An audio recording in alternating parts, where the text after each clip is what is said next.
Life has no meaning a priori. It is up to you to give it a meaning, and value is nothing but the meaning that you choose. Let's delve into Sartre's philosophy, starting from 10 key words or concepts. 1. Existentialism. Sartre stands as a prominent figure in existentialist thought, a movement that burgeoned between the world wars but significantly marked the post-war era in Europe. Every existing thing is born without reason, prolongs itself out of weakness, and dies by chance.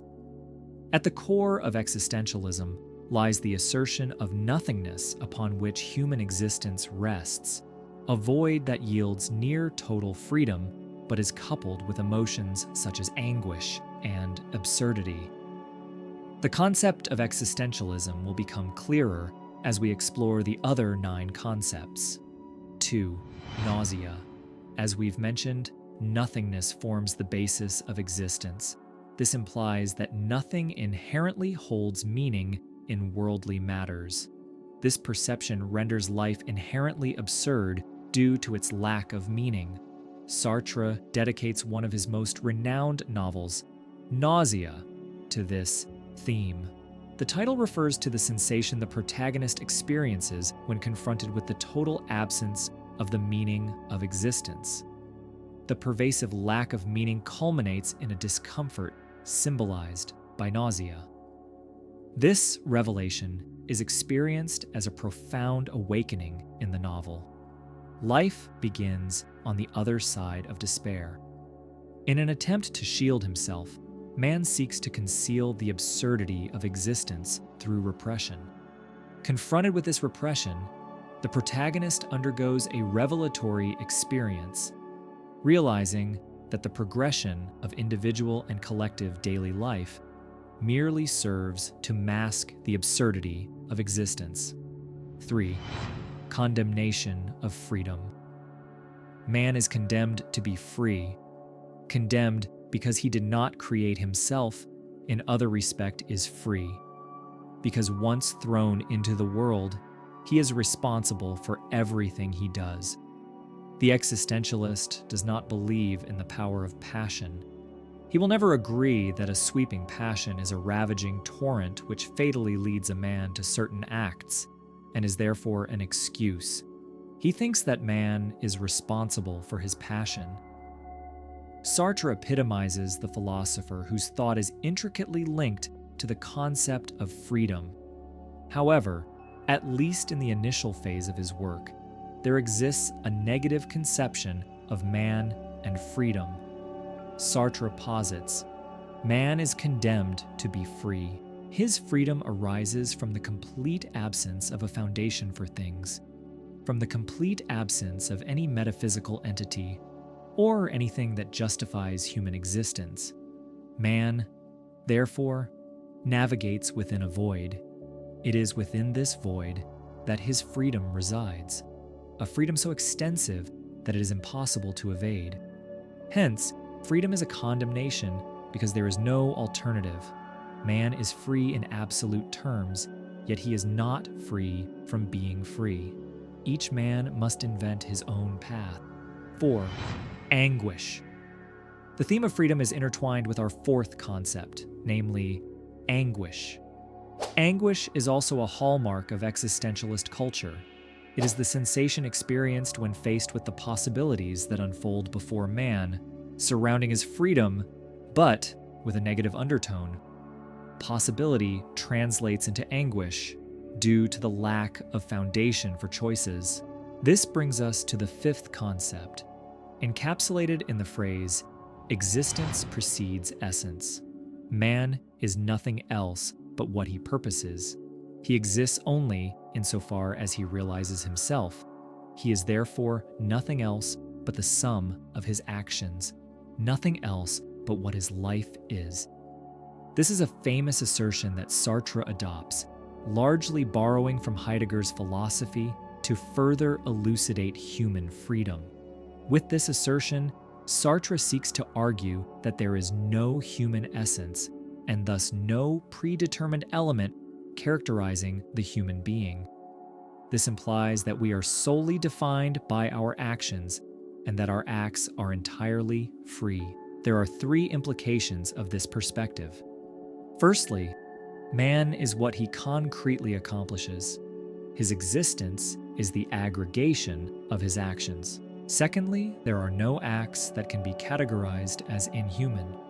Indeed, there exists no human nature, and thus every action carried out by man is inherently human. Thirdly, as Sartre posits, we are alone and without excuses, meaning that we bear complete responsibility for our actions and are always free to choose the path we deem most appropriate. 6. Nullification. In his seminal philosophical work, Being and Nothingness, Sartre delineates between being in itself and being for itself. Being in itself constitutes the entirety that confronts individual consciousness. These are the things of the world, closed in on themselves, yet perceived in their existence by the human consciousness. Conversely, being for itself is the consciousness that apprehends the world around it.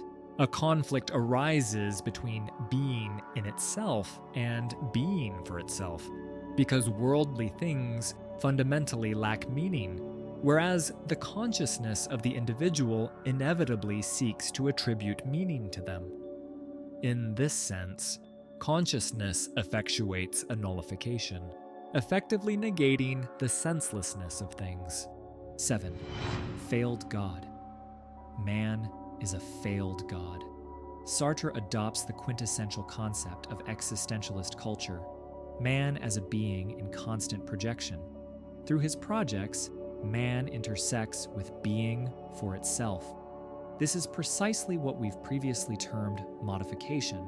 Sartre designates imagination as man's faculty to imbue meaning into the things of the world, thereby making them tools of his projects. In this sense, Sartre underscores man's absolute freedom to pursue projects and nullify being for itself. However, simultaneously, the philosopher highlights how these projects inevitably encounter failure. From this perspective, Sartre characterizes man as a failed God. Whereas God perfectly realizes his projects, man falters. Thus, the things of the world do not fully conform to man's aspirations. Consequently, man's projects are marked by the concepts of postponement, delaying projects indefinitely, and failure, the unsuccessful or incomplete realization of expectations. 8. The gaze of others. We only become what we are by the radical and deep-seated refusal of that which others have made of us. Just as the consciousness of self nullifies being for itself, our consciousness negates the consciousnesses of others. Moreover, the consciousnesses of others do not constrain our consciousness.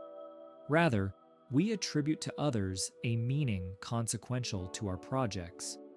In this sense, others become objects of our aims.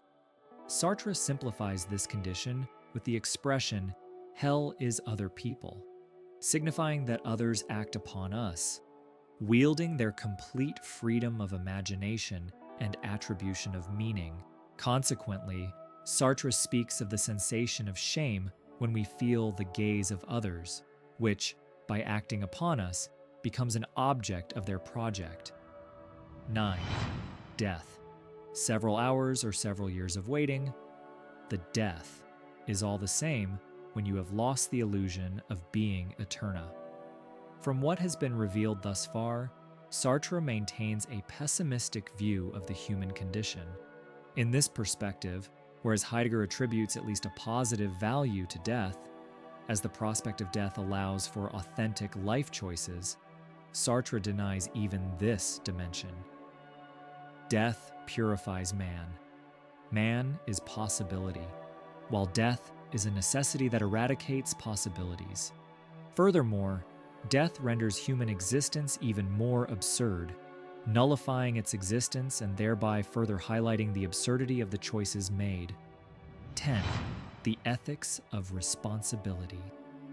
From the Second World War onwards, Sartre's thought undergoes a partial shift. The pessimistic view of human freedom is reevaluated from the standpoint of choice and responsibility. On the literary front, this shift is epitomized by a brief text published in 1946, Existentialism is a Humanism. In this discourse, Sartre contends that human freedom is always accompanied by the responsibility of choice. One should commit no stupidity twice. The variety of choice is, in the end, large enough. Transitioning from a purely individualistic perspective of freedom to a collective one, man's resistance occurs in tandem with that of other men, so every individual choice has a collective repercussion. We are always responsible for what we have not managed to avoid. In this sense, Sartre argues, we are always accountable to the world. The notion of not choosing, according to the philosopher in this context, is a mere illusion. What appears as a non-choice actually corresponds to the choice of letting others decide in our stead. From this vantage point, Sartre reclaims the absurdity of existence through the ethical value of choice. It's true that you're not responsible for what you are, but you're responsible for what you do with what you are. Moreover, it is this line of thought that makes Sartre one of the most politically engaged intellectuals in the decades following the Second World War. Sartre is always involved in the political situation. He cannot, in fact, refuse the ethical commitment arising from it. Having gained an understanding of Sartre's philosophy and existentialist perspective on the meaning of life, you might want to explore absurdism and Camus, essentially seen as the natural progression of existentialism. You'll find the video in the top right corner. Thank you for sticking around until this point in the video. I hope you found it enjoyable.